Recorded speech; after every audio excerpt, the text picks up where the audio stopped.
up, PGF Nation? Today, we're tackling 5 big questions heading into the 2026 NFL season, including which AFC contender is more likely to make a Super Bowl run, which young quarterback is ready to break out, a playoff prediction that might surprise some people, and some more for you guys. I'm Brad Fowler. He's Alex Higdon. Crack a cold one, guys. Let's kick this off. Alex, let's start with the big question here right out of the gate. I said AFC contender, the 2 teams that come to mind, the 2 teams that everybody's wondering, can they get over the hump? Bills, Ravens. Which team is more likely to make a Super Bowl run this season and get over that hump? There's 2 teams, two new head coaches. So let's get that out of the way so nobody takes an advantage there. So with that being said, being that the Ravens are set up defensively and offensively, especially with what the Ravens did in the draft, I'm gonna go with the Ravens. I know the Bills made a trade for DJ Moore. I expect him to have a good year, but I think with what the Ravens did offensively in terms of shoring up and what they had on offense, and the interesting things that their offensive coordinator said, I'm gonna go with the Ravens here. Yeah, I'd love to hire a mentor. You know, he was there with the Harbaugh regime, so he's familiar with this team, familiar with this culture. I love what we saw from him. Of course, being the defense coordinator with the Chargers, the turnaround that we saw from that Chargers defense with Minter was unreal. I mean, they went from one of the worst defenses in the league to one of the best defenses in the league, basically overnight when he got there. So I expect Baltimore to kind of get back to what Baltimore has been known for all these years, which is tough physical defense. With all that being said, though, I'm kind of leaning the Bills here. And look, this is a tough question because I think they're both close. And if you look at the Vegas odds, they're both right there. And they're divisions. Yeah. I'm going to lean Bills slightly. Even though Baltimore has the easier schedule on paper, Bills have a tough schedule. Baltimore is a little bit easier road. But I wonder if we finally see Derrick Henry's age start to show up here. He's 33 years old. He's already a couple years past kind of that running back cliff that most guys fall off of at 30. I know this guy's superhuman. I know he's really unlike anything we've seen in the NFL as far as the size, speed, everything that he is, and his consistency over the years. But I just can't help but wonder, is this year where it kind of comes undone for him? Now running behind an offensive line that has some real holes in the middle. Obviously, Tyler Linderbaum leaves a big hole. There's some question marks at the guard position. You've got a rookie starting at one of the guard spots. I don't know if the O-line is going to be as good as it was. I think Buffalo maybe has slightly more upside for me. I like the defensive upgrade. Jim Leonard coming over as the DC. The defense was really an issue for Buffalo. I think he's a guy that could really make an impact on the defensive side of the ball. And I really like TJ Parker coming in as a rookie. I think he could be an instant impact player. This one's really close, man. This one's close. I'm gonna lean slightly Bills. And right now, both quarterbacks are at the peak of their powers. So it's going to really come down to, I think, who plays better under center in a lot of ways. But, this feels like this window for these teams is right now, right? It feels like it's right now that one of these teams has got to break through this year. Speaking of breakthrough, which year 2 quarterback do you think makes the biggest leap? Well, there weren't a lot of quarterbacks last year, with the exception of Jackson and Cam, for the most part. Tyler Shuck.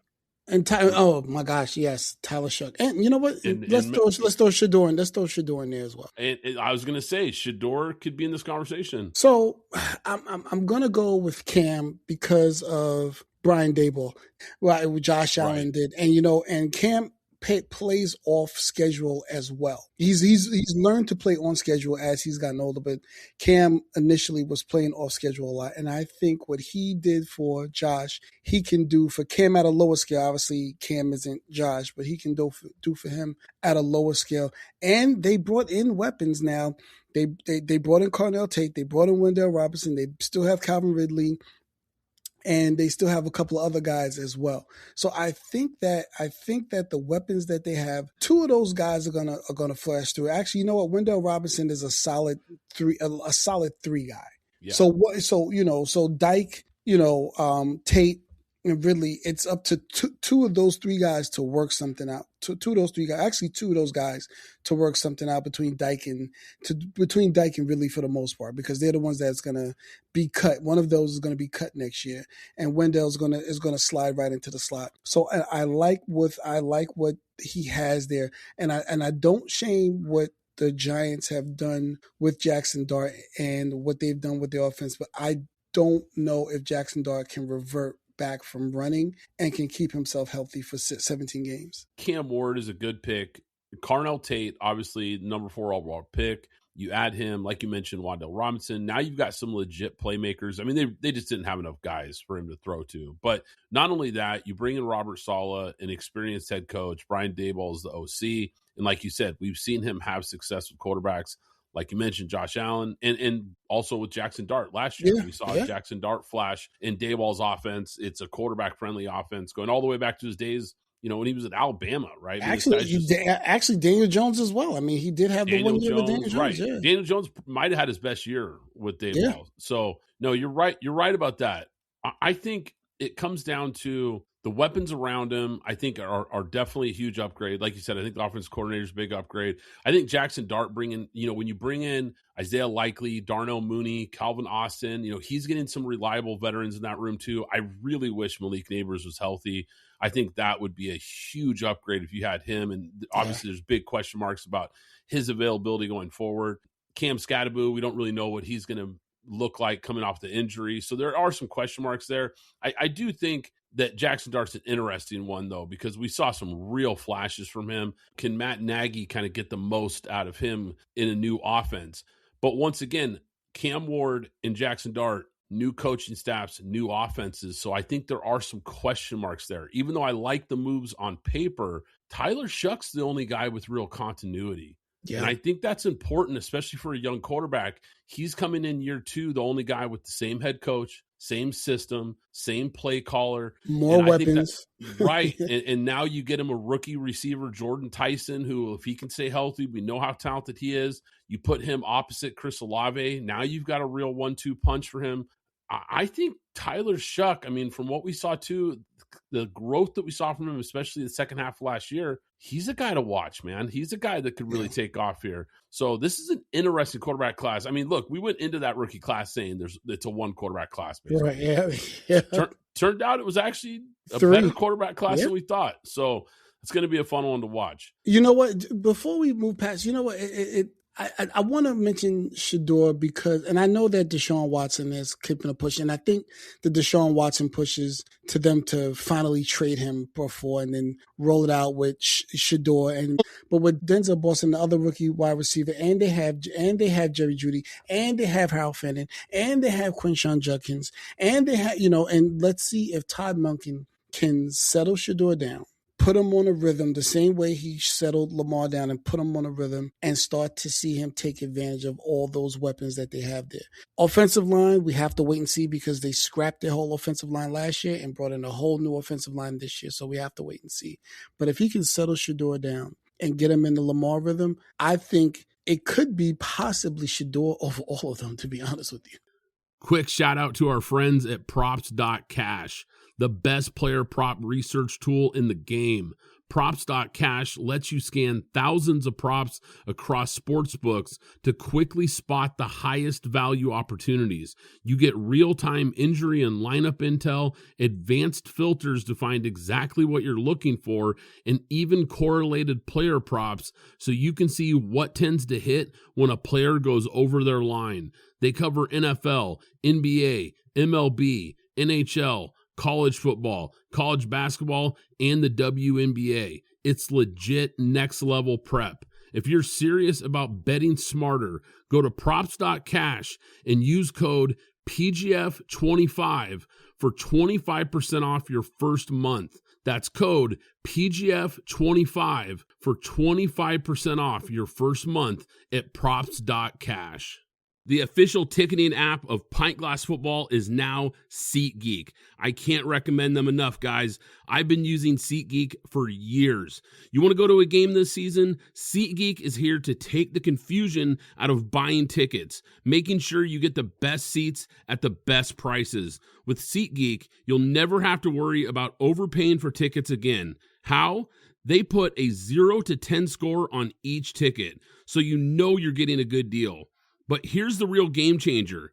You can get $20 off your first ticket purchase with the code PGFPOD. That's right, $20 off with code PGFPOD. This season, make every game day epic with SeatGeek. Download the SeatGeek app and remember to enter the code PGFPOD to grab your $20 discount. You know, it's not a crazy take, and you're right, because you bring up a good point. With Todd Monken, what we saw when they changed the offense, when Todd Monken came over from Georgia, took over the OC play calling in Baltimore, we saw Lamar as a passer take his game to another level. And I don't think that was by coincidence. I think Todd Monken had a real impact on the development of Lamar Jackson. And you're right, it could be something similar here with Shedeur Sanders if Shedeur gets a shot. So how about question 3 here? Which NFL coach is under the most pressure, aka hot seat or whatever you want to call it, going into 2026 here? Who's under the most pressure, Alex? You know, it's a question that, you know, I guess by week 4 we can probably, you know, put our firm finger on it. But I will say, Cincinnati's head coach is one of them. Yeah, is what Zach Taylor. Zach Taylor is one that pops out right away because the Steelers are going through a change. The Ravens are going through the change. We don't know what's going on with the Browns. So it sums up to say that you're the only team that's coming back together. And, you know, with respect, they did do well in free agency. They did do well in the draft. They you know, the offensive line and the defensive weapons that they got, and if the quarterback can stay healthy this year, they should be making a push for whenever he's healthy. There's only one season, and he's only been healthy, I think, 4 seasons. There's only one season that he's been healthy that they did not make the playoffs. But when the quarterback of the Bengals is healthy, they're either in the Super Bowl or they are AFC Championship game. That's been their motto, and he's been hurt every other year. Yeah, and I think it's part of the reason why Zach Taylor is getting a little bit of a pass, right? Is I think people keep pointing to the fact that Joe Burrow can't stay healthy. So, you know, that's part of why Zach Taylor hasn't had as much success. But look, I think the excuses are starting to run out here because he's been their head coach for 7 years. In those 7 years, they made the playoffs twice. And there's a certain point where it's like, look, the returns aren't good enough. He's 52-63-1 as the head coach in Cincinnati. That's just not that's not a record over 7 years. I mean, let's face it. How many coaches have that kind of record over 7 years and are still there, right? For starters, I think he's really been riding the coattails of that Super Bowl trip for a while now, and they've missed the playoffs 3 years in a row. Yeah. So yes. So they missed the playoffs again this year. I think he is done. I don't think there's any doubt. I think Cincinnati has got to pivot if that's the case. Look, here's a guy, fair or unfair. What about Aaron Glenn in New York? Yeah. and I know he's only got 1 year under his belt, but it was a mess. It was a mess, right? Like they went 3-14 and they really didn't show any growth or any promise or anything. If you're a Jets fan that you could point to and say, okay, you know what? We're not very good, but it feels like you're going in the right direction. I didn't see anything that made you lead to believe that. The only NFL team in history to not have a pick? Turnover, yeah. A pick, excuse me. Yeah, that was crazy. I mean, and your coach is a DB, which I don't know. It's just kind of funny, I guess. But 2026, I think, feels like a real test for them. I mean, I've said this on an earlier show, but I don't think they have to win a bunch of games, but you've got to show me something here. You've got to show me that this team has some fight, that they're moving in the right direction. That has to be a key for this team. And I have real question marks if they're going to be able to do it. With Geno Smith under center, I'm sorry, but like, how many games are they going to win? This could be another really ugly year. And if they're picking in the top 5 again, top 3 again, I don't know if they're going to feel confident with him leading the ship going forward. So here's the thing about the team, Aaron Glenn aside.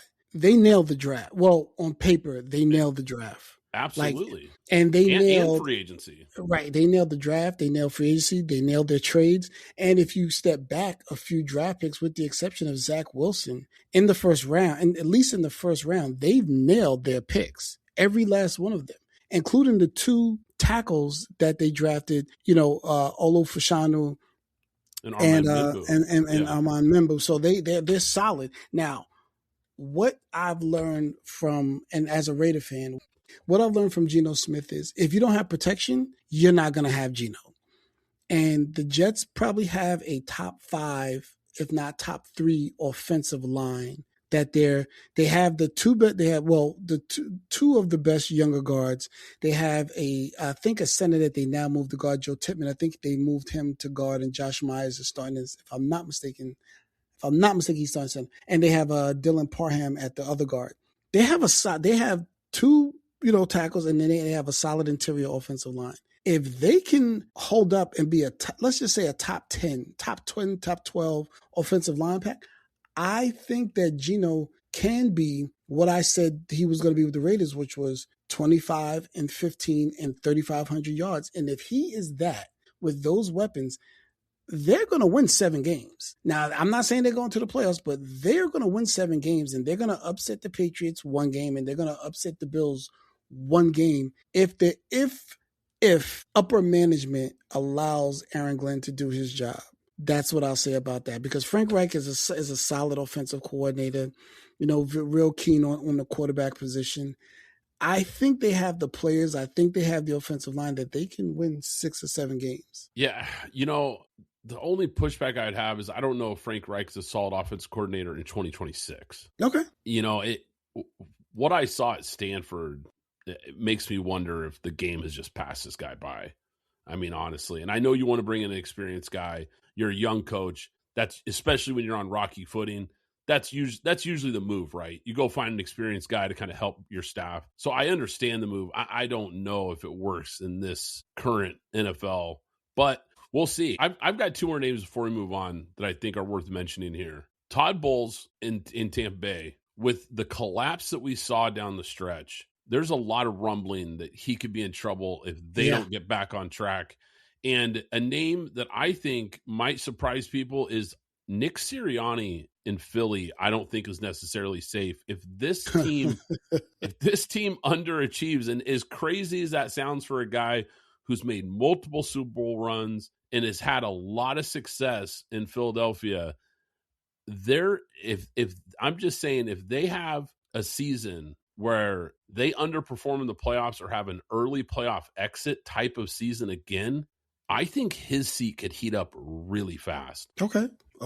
That's the name, and I pointed out that name, but we were going on one-on-one, but that is a name that I have written down. Who's your other name? Todd Bowles in Tampa Bay was the other name. Tampa Bay. Oh, okay. Yeah, Todd Bowles, because that was a team started off hot and collapsed down the stretch. They've been good with Todd Bowles. They've been a solid team that's really been in the NFC South contention since he's been there. But it's starting to feel a little stale. And I think people are starting to wonder, has he kind of hit his ceiling with this team? And maybe it's time for a new direction there. But before you wrap with that, you know what? I want to throw out another name.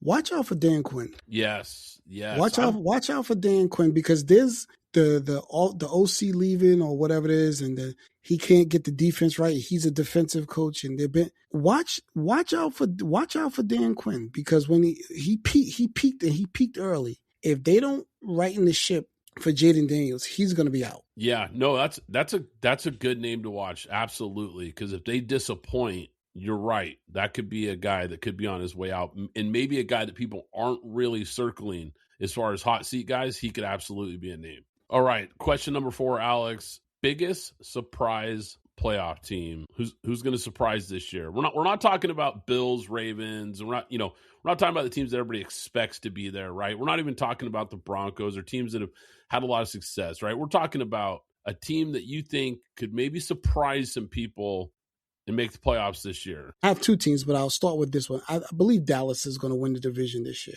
I like what they did with their trades in the midseason last year, and then what they did in free agency this year, and then what they did in the draft this year. I loved what they did, gathering up pass rushers, solidifying defensive backs with their first round pick. I love what that's did. Now, those guys may or may not work. I don't know, but because they're on paper, but I love what they did. They're going to rotate people. They're going to rotate pass rushers. They have a solid guy in the defensive backfield. They need a linebacker, so they got to figure that out. But I love what Dallas did. So Dallas is my first team that's going to, and I don't even know if that's a surprise given what's happened in the NFC East over the past 17 years. Only one team winning it twice in Philly. Yeah, I don't know if it's like hot take surprise, because they're a pretty good team, right? We know the offense is really good. You bring back pretty much everybody on that side of the ball. To your point, they made a lot of improvements on paper to the defensive side of the ball, whether it was with trades or some draft picks. They've done a really nice job shaking that up.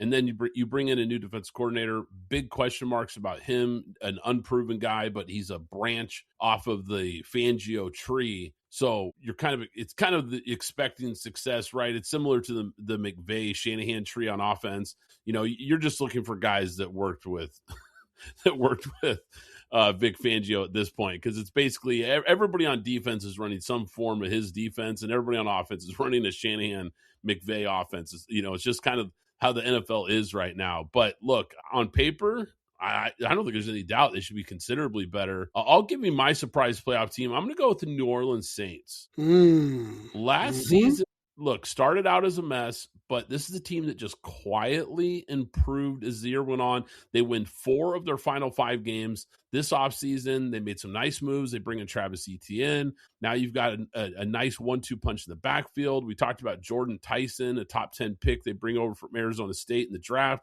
to join Chris Olave. Now you've got some weapons on the outside for Tyler Shuck. We talked about the continuity with Kellen Moore. Kellen Moore's a guy who has been, he's orchestrated some of the best offenses in the NFL in recent history. So this is a team that I think could make some noise here, especially if this quarterback takes another step like we talked about. And I think the Saints also benefit from playing in a division that failed to produce a single winning team last season, right? It's not the toughest division here. To your point about Dallas, wouldn't surprise me if Dallas gets in, but their road's going to be tougher. I think the Saints are going to have a lot more winnable games on the schedule here. So I like the Saints as my surprise playoff team this year. Right. So I'm going to go 2 ways this year. This is a team that I feel is going to be down and a team that's going to be up.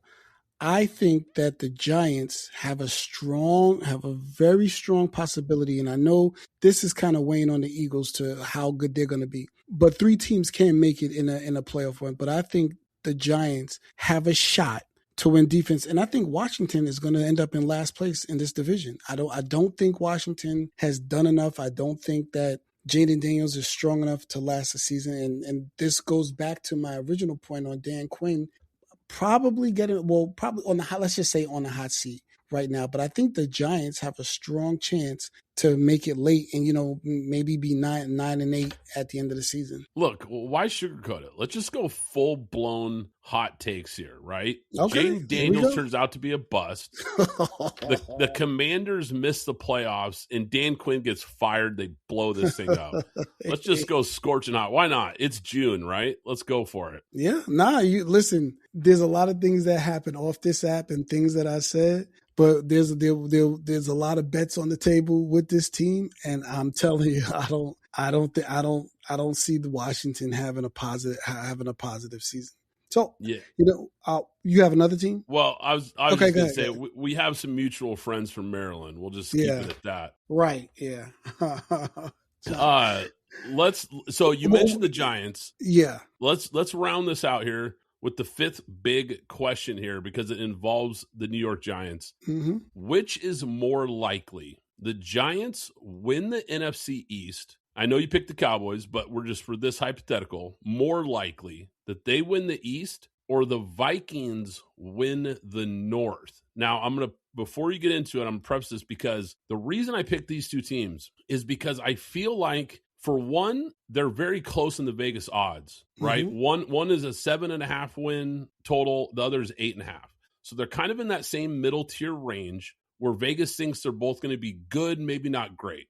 I feel like there's a wide range of opinions on these 2 teams this year. I've heard a lot of people that are making a case for the Giants to make a big jump. I've heard a lot of people that don't think the Giants are going to make that jump. And I'm hearing the same thing with Minnesota. I've heard people picking Minnesota as a surprise division winner, and I've heard people picking Minnesota to finish dead last. So the opinions are all over the place. So I think these two teams are kind of fascinating to pick who could potentially win their division out of these two, or who's most likely, I should say. So I'm going to go with Minnesota. And the reason I'm going with Minnesota is I don't know who's going to win that division.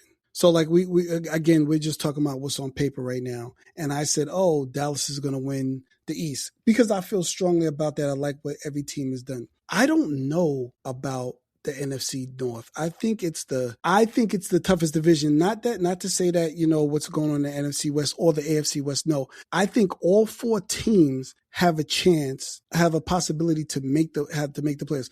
Minnesota, with everything that they went through last year, JJ McCarthy, Carson Wentz, and whoever else, they were 9-8. 9-8.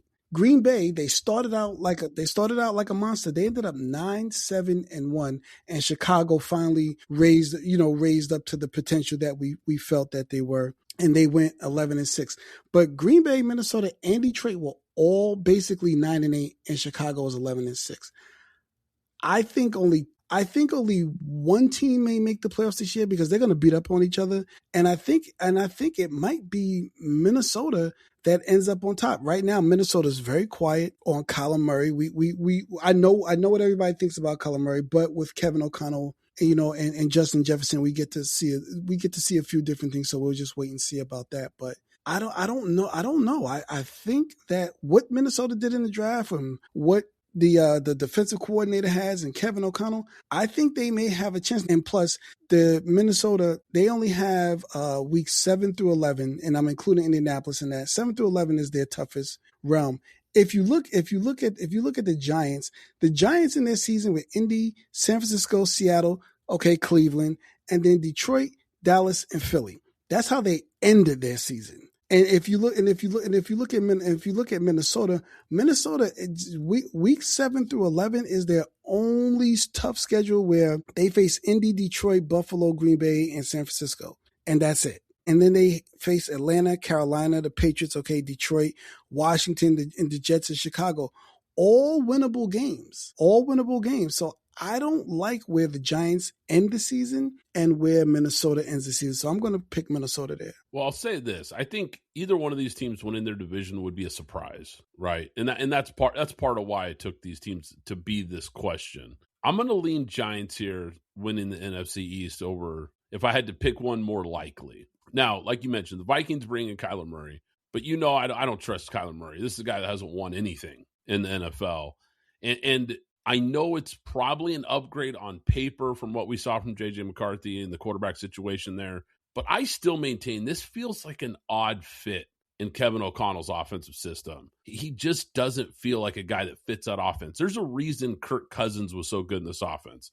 There's a reason Sam Darnold was so good in this offense. Pick the one that doesn't fit, right? Kyler Murray's the one quarterback of those three that really does not fit that type of system on paper. Now, look, Kevin O'Connell is a great offensive mind, a great offensive play caller. Maybe he can kind of mold this offense to fit more of what Kyler's good at, but it's an odd fit on paper. And I think I know I get what you're saying about the schedule, but the North is pretty loaded. I think Detroit, they missed the playoffs, but Detroit is tough. Green Bay's tough. We saw what Chicago has done. They just don't have a lot of easy wins on the schedule. And I don't think the Giants necessarily do either. It's just an interesting conversation between these two teams. The other big question mark I have for them, you mentioned the draft. Minnesota's going to have 2 rookie defensive tackles expected to start. Look, I love Brian Flores, right? The guy is great. And I like these 2 rookies, kind of. Caleb Banks, we'll see. Talented, but I don't know. We'll see if he can, I don't know. Keep his head on straight. Big Citrus was a good pick, but Big Citrus and Caleb are going to be starting defensive tackles as rookies. I think there's a chance there's some real volatility in the middle of that defense. So too many question marks for me for the Minnesota Vikings, and I just think the Harbaugh effect of bringing in a coach that's going to shift this culture. I like what they did in the draft. I like the pieces they brought over in free agency. I think Giants feel like the cleaner bet. And the schedule is a little bit softer, I think, for New York. I know you think Minnesota might be, but I think on paper, the NFC North, I think, is just a tougher road here. But it's a great discussion because I think both these teams are right in that same, they're living in the same neighborhood here. So be interested to see. Guys, do us a favor. Hit that like button, hit that subscribe or follow button so you don't miss any future episodes. Once again, I'm Brad Fowler. He's Alex Higdon. This is Pint Glass Football, and we'll catch you next time.